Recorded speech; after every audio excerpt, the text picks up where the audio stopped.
उसमें क्या करते हैं पार्ट। हेलो पेरेंट्स, तो कैसे हैं आप लोग? उम्मीद करता हूँ सभी अच्छे होंगे। तो इस वीडियो में अपन देखने वाले हैं प्री बोर्ड परीक्षा 2021-22 कक्षा 10वीं, विषय यहाँ पे हिंदी। तो हिंदी का जो पेपर है ना, उसका अपन यहाँ पे कंप्लीट सॉल्यूशन देखेंगे स्टूडेंट, ठीक है। और मैं आपकी जानकारी के लिए बता दूं स्टूडेंट, देखो अपन क्या करते हैं, हर सब्जेक्ट के आंसर बनाते हैं, ठीक है। लेकिन उसमें क्या करते हैं, पार्ट 2 कर लेते हैं। एक पेपर जो है उसके सॉल्यूशन का 2 वीडियो बना देते हैं, ठीक है ना। आज क्योंकि अगर एक ही पेपर में एक ही वीडियो में सभी क्वेश्चन लें तो वीडियो काफ़ी लंबी हो जाती है। लेकिन आपकी डिमांड के अनुसार, ठीक है ना, कुछ स्टूडेंटों के कमेंट आ रहे थे कि सर जो पेपर की जो वीडियो है वो एक ही वीडियो में बता दिया करो, सभी सॉल्यूशन सभी आंसर जो वो एक ही वीडियो में बता दिया करो। तो यहाँ पे आपकी डिमांड के अनुसार स्टूडेंट मैं आपको बता देता हूँ। देखो आपको मैं दिखाता हूँ, और क्वेश्चंस आंसर इतने सुंदर सुंदर आपके लिए तैयार किए गए, आप कल्पना नहीं करोगे। देखो क्वेश्चन नंबर फर्स्ट देख लीजिए यहाँ पे, और क्वेश्चन नंबर 23वां दिखाता हूँ आपको, ठीक है ना। लास्ट क्वेश्चन आपके पेपर का, तो क्वेश्चन नंबर 23, तो इसका मतलब यहाँ पे क्या है, कंप्लीट पीडीएफ है, ठीक है। तो अपन जो है इस वीडियो में क्या करने वाले, कंप्लीट आंसर देखने वाले हैं, ठीक है ना। एक क्वेश्चन नंबर फर्स्ट से लेकर क्वेश्चन नंबर 23 तक कंप्लीट आंसर इसी वीडियो में देखेंगे। तो अपन बात कर लेते हैं यहाँ पे प्रश्न नंबर 1 की। देखो प्रश्न नंबर 1 की सही विकल्प चुनकर लिखिए, भक्ति काल की समय सीमा। तो यहाँ पे ये सभी क्वेश्चन आपको पढ़ लेने, आपको पेपर जो स्कूल से मिल जाते होंगे, ठीक है। अब आपको मैं यहाँ पे दिखा देता हूँ, यहाँ पर भी आपके लिए क्वेश्चन लिखे गए। देखो सही विकल्प चुनकर लिखिए, फर्स्ट क्वेश्चन था जिसमें है कि भक्ति काल की समय सीमा है, तो यहाँ पे इसका आंसर लिख लेना आप, ब आ जाएगा उत्तर, ठीक है ना। संवत 1375 से संवत 1700, ठीक है। फिर सेकंड वाला है कि रामचरितमानस की भाषा है, तो यहाँ पे इसका आंसर आप टिक कर लेना स्टूडेंट, अवधि, ठीक है ना। क्या लिख लेंगे, अवधि। कितने सुंदर सुंदर राइटिंग में जो है आपके लिए यहाँ पे तैयार किए गए यार। इसलिए सब्सक्राइब जिसने नहीं किया ना अभी तक, हर वीडियो में बोलता हूँ जिसने सब्सक्राइब नहीं किया वो चैनल को जरूर सब्सक्राइब कर दे, सब्सक्राइब कर ही दे, और जो बेल का नोटिफिकेशन उस पर ऑल पे सेट कर ले, क्योंकि सभी वीडियो की नोटिफिकेशन आप तक पहुंच सके। देखो क्वेश्चन नंबर 3 है, इसमें रौद्र रस का स्थायी भाव है, तो यहाँ पे हो जाएगा क्रोध। नेताजी की मूर्ति लगवाई गई थी, कहाँ लगवाई गई थी, नगर पालिका द्वारा, ठीक है। 22 का राइट आंसर। चिकित्सालय का समास विग्रह होगा, तो यहाँ पे क्या हो जाएगा, चिकित्सा के लिए आल्य, ठीक है।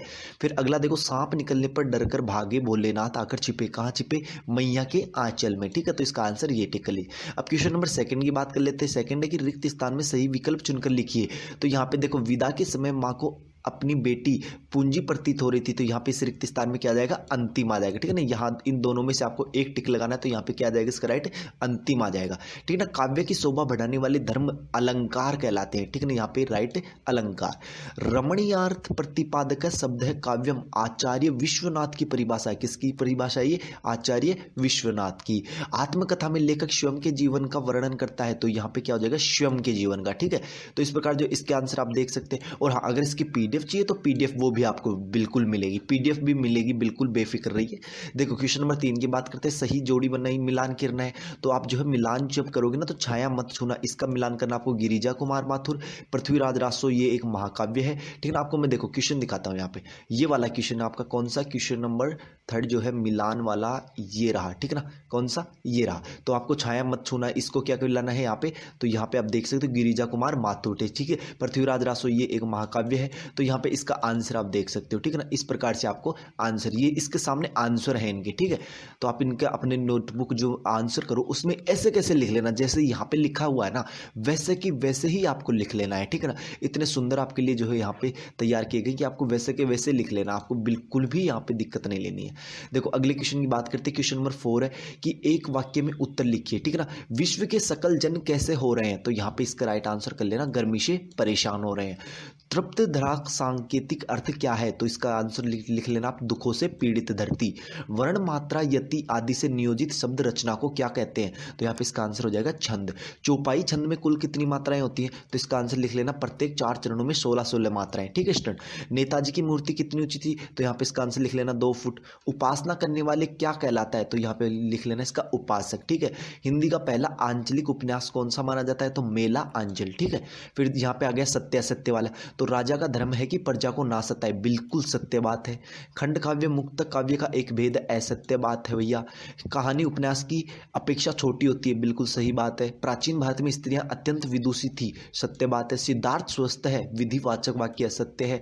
तारकेश्वरनाथ ही भोलेनाथ है, बिल्कुल सत्य है, ठीक है। तो ये आंसर आप लिख लेना। अगले क्वेश्चन की बात करते हैं, क्वेश्चन नंबर 6 देखिए, छायावाद की 2 विशेषताएं लिखिए अथवा भक्तिकाल की 2 विशेषताएं लिखिए, ये आपका क्वेश्चन है और इसका आंसर आप लिख सकते हैं भक्तिकाल की 2 विशेषताएं, ठीक है ना। यहाँ पे 3 विशेषताएं, तो 3 लिख लीजिए, ठीक है। भक्ति भाव की प्रधानता, राज्य श्रेय त्याग, श्रृंगार व शांत रस की प्रधानता, ठीक है स्टूडेंट। देखो प्रश्न नंबर 7 है, गोस्वामी तुलसीदास की 2 रचनाओं के नाम एवं काव्यगत विशेषताएं। तो यहाँ पे 2 रचनाएं रामचरितमानस, विनय पत्रिका आदि काव्यगत विशेषताएं ये लिख सकते हैं आप, ठीक है। अब इससे पहले अगला क्वेश्चन नंबर 8 का आंसर देखने से पहले जिसने चैनल को सब्सक्राइब नहीं किया, चैनल को जरूर सब्सक्राइब करें। जो लाल वाला बटन उस पर क्लिक कर दिया होगा क्लिक। अब देखिए इसका आंसर, ठीक है ना। इसका आंसर देखिए प्रश्न नंबर 8 है कि आग से रोटियां सेकने के लिए मां ने बेटी को सचेत करना क्यों जरूरी समझा। तो इसका आंसर आप ये नोट कर सकते हैं, ठीक है ना, एकदम राइट आंसर है, ठीक है। अब अगले क्वेश्चन की बात करते हैं, ठीक है। क्वेश्चन नंबर 9 की इसकी पीडीएफ जो है वो भी आपको मिल जाएगी। पीडीएफ कहाँ मिलेगी? डिस्क्रिप्शन बॉक्स में टेलीग्राम ग्रुप का लिंक है, वहां पे ज्वाइन हो जाइए, इसकी पीडीएफ मिल जाएगी, ठीक है।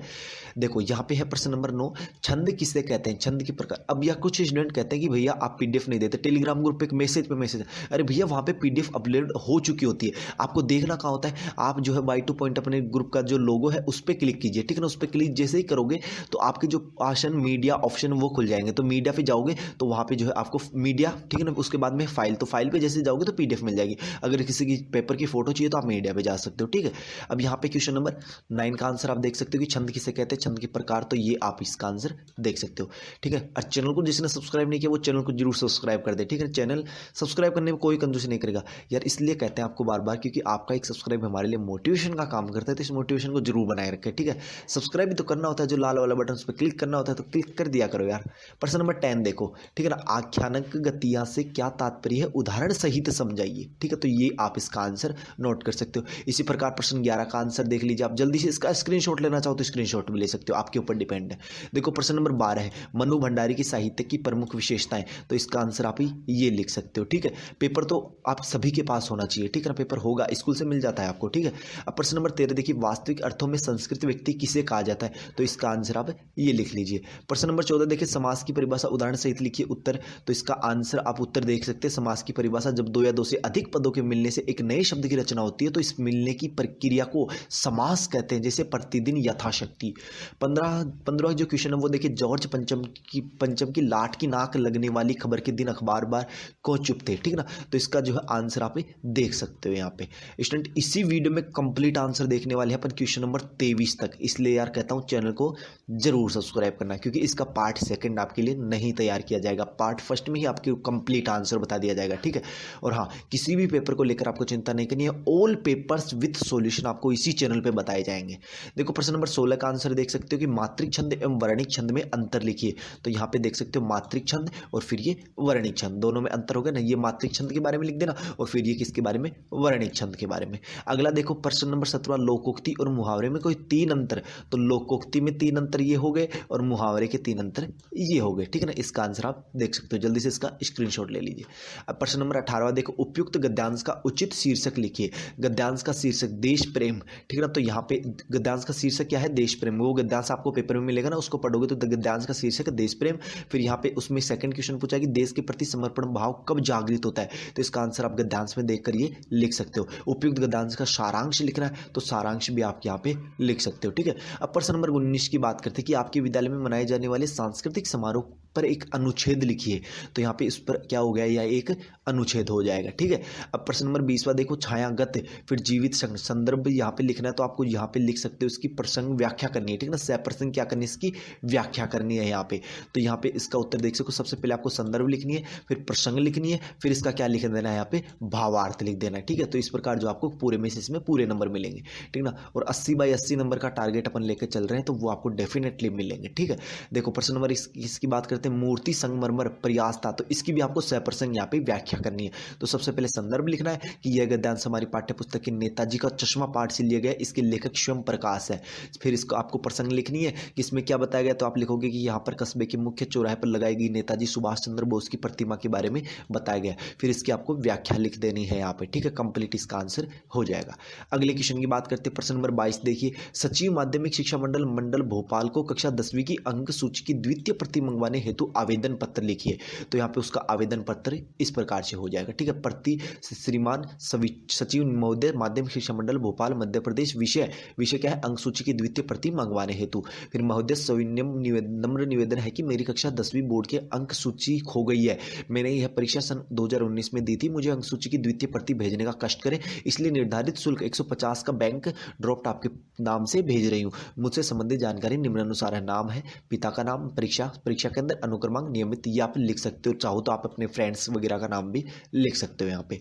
अगले क्वेश्चन, लास्ट क्वेश्चन आपकी पीडीएफ क्वेश्चन का 23वां क्वेश्चन, ठीक है ना, उसको देख लेते हैं यहाँ पे। तो प्रश्न नंबर 23 देखिए, निम्नलिखित में से किसी एक विषय पर निबंध लिखना है, ठीक है ना। अब आपको मैं निबंध दिखा देता हूँ कौन कौन से विषय हैं वो। तो क्वेश्चन नंबर 23 की बात करते हैं। देखो, पर्यावरण का महत्व, कंप्यूटर की हमारे जीवन में उपयोगिता, हमारे राष्ट्रीय पर्व, स्त्री शिक्षा का महत्व, इंटरनेट से लाभ व हानि, इन सभी पर है। तो किसी एक टॉपिक पर लिखना है तो आप नारी शिक्षा का महत्व इस टॉपिक पर लिख सकते हो। सबसे पहले आपको प्रस्तावना लिखनी होती है, फिर नारी शिक्षा का महत्व लिखना होता है, ठीक है। फिर क्या लिखेंगे? नारी शिक्षा दीक्षा वर्तमान में, तो ये लिख देना, ठीक है। फिर यहाँ पे आपको लिखना है लास्ट में क्या? उपसंहार आ जाता है। तो ये कंप्लीट यहाँ पे आपका निबंध होता है, एकदम राइट होता है। इसमें पूरे में पूरे नंबर मिलेंगे, एक भी अंक आपका नहीं कटेगा। तो इस वीडियो में स्टूडेंट आपके 80 में से 80 नंबर आएंगे। क्या आएंगे? 80 में से 80 नंबर। अगर किसी ने एक नंबर भी काटा हो ना तो उसको मेरे पास ले आना यार। किसी ने एक नंबर भी आपका काटा हो तो उसको मेरे पास ले आना, ठीक है। अपने चैनल का नाम बता देना उसको, फिर अपन बात कर लेंगे उससे इजीली। 80 में से 80 नंबर आपको इसमें मिलने वाले हैं, ठीक है। एक भी नंबर आपका नहीं कटने वाला। बस आपको सुंदर सुंदर राइटिंग में, सुंदर सुंदर लेख में इसका आंसर लिख लेना है, ठीक है स्टूडेंट। तो हाँ, चैनल को सब्सक्राइब नहीं किया, चैनल को जरूर सब्सक्राइब करें। अपना प्यारा सा छोटा सा कमेंट जरूर कर देना, ठीक है। जो भी आपका डाउट हो कमेंट जरूर कर देना। और हाँ, वीडियो पसंद आए तो वीडियो को लाइक करें, अपने दोस्तों के साथ, फ्रेंड्स के साथ ज़्यादा से ज़्यादा शेयर करें, सब्सक्राइब करें। मिलते हैं नेक्स्ट वीडियो में फिर से होशम जोश के साथ। तब तक बाय, धन्यवाद।